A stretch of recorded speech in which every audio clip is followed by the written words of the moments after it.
here, you're here with Rack Noble. I'm here joined with Yousef Khoumari in his hometown. Yousef, how's it going? I'm good, man. Like I said, I'm in my hometown. I'm 5 minutes from my house. I walked here. I didn't have to find parking. I didn't have to spend money on petrol. Petrol's through the roof right now. I didn't have to spend no money on petrol. I'm in a good mood. I've seen some good boxing already. I'm going to see some more good boxing. Can't get better than this, man. Can't get better than this. You've seen your two clubmates pick up wins. They look pretty good out there. I think the only thing to put the cherry on top is, when is Yousef Khoumari making his Wembley debut, the 5 minutes from his house? Boy, you know what? There should be some news coming in soon.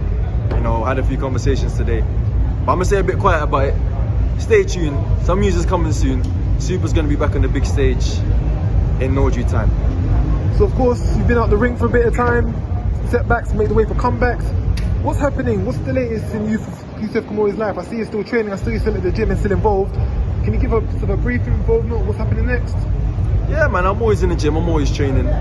You know, I've been boxing from about 9 years old, so all I know is training in the gym. You know, if I don't train, I feel like I'm missing something. So regardless whether I got a date or I don't have a date, I'm always training.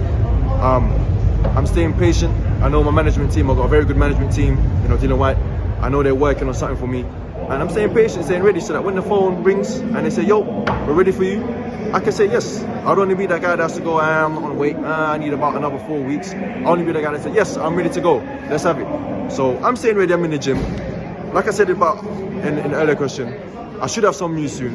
But either way, I'm patient, I'm ready to go. And I'll kick anyone's ass if they want it. So of course, right now, the super featherweight division, there's a lot going on. Joe Cordina last week, got like the Kid Galahad, Zelfa Barrett, Reese Belotti, won the Southern Area, bringing himself back in the mix. Where do you put yourself amongst all of them? I'm right up there with them, you know. I'm right up there. I don't think them guys are any better than me. I think the only difference between me and them guys is them lot have had TV backing and big promotional backing from the beginning. Or now, I ain't got no promoter. You know, I've been this show, that show, your call, small hole, big time, back to small time, all over the place. If I had them backing, I'd be a lot further than these lot. Do you know what I'm saying? In terms of Kid Galahad and all these guys, I think Kid Galahad's done it here, man. I'll finish that. I'll finish it off for good. You know, he didn't want nothing at Castaneda. Maybe he wants Castaneda now because he saw Castaneda get knocked out the other day. But at the beginning, I think he wanted none of him, because if you pull out with injury, don't you reschedule the fight? If I pull out with a hand injury, I'm gonna say to the opponent and the opponent's team, all right, listen, we'll reschedule the fight 2-3 months down the line. He ain't none of that. He's gone quiet. So I'm pretty sure the guy don't want none of him. But maybe now, because you see him get knocked out, he probably wants none of him. But yeah, anyone, man, you know me. Just to touch on Castaneda, of course, he had a defeat last night. What were your thoughts on that? Do you know what? I think he should have been a bit smarter going out against a real puncher. The guy's got something about 30 wins and 27 knockouts, something crazy. Like, he should have gone out there a bit cager in the first few rounds and made sure that, you know, he knew what the power was about and took his time and warmed into the fight. But from what I see, I only see a little matching clip, but what I see is he come out and he just started swinging with the man. And I think that was a bit crazy to do against a proven puncher. You know, I still think he's one of the best fighters out there. I still think he'll give a lot of trouble to a lot of other guys. So it's too early to just write him off and say, oh, he got knocked out, because the guy that knocked him out was pretty much a world-class puncher. You know what I'm saying? He's still up there, and you know, hopefully he comes back, man. Is the rematch something you're interested in, or are you looking to move forward with your career onto bigger and better things? Oh, 100%, man. That's definitely a rematch I'm interested in. Reason being, Castaneda is someone that comes to fight. You know, we saw our last fight, great fight. Both of us put it all on the line.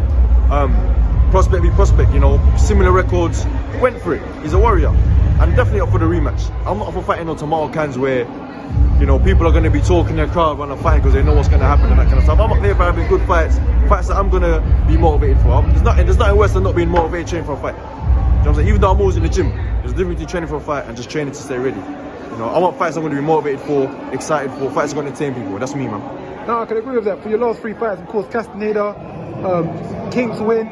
Previously, before that, you went out to Spain, fight on the zone card. Previously, before that, you was fighting in Gibraltar, King Baker, all guys that are coming to win all 50-50 fights. So I definitely think you've proven that you're here to bring the action, you're here for these competitive fights. Yeah, 100%. That's me, man. And it's always going to be me. I'm never going to change. I remember even in the amateurs, you know, coach would call me when I was at school. You know, you want to fight tonight? And the answer was never no. I never said no to any fight. I didn't care if the guy was overweight, underweight, had 20 more fights than me, 20 fights less than me. I am here to fight. And that's what these guys have to understand. That's what makes me different to all of them other guys here. I am here to fight. I don't care about this route, I'm gonna go that route, that fight. I'm here to fucking fight. I'll fight fucking anyone. That's the difference between me and these other guys, man. I love that energy, I love that response, and that's what the game needs. Fighters that willing to put it on the line and do it all. Yousef, thank you for your time.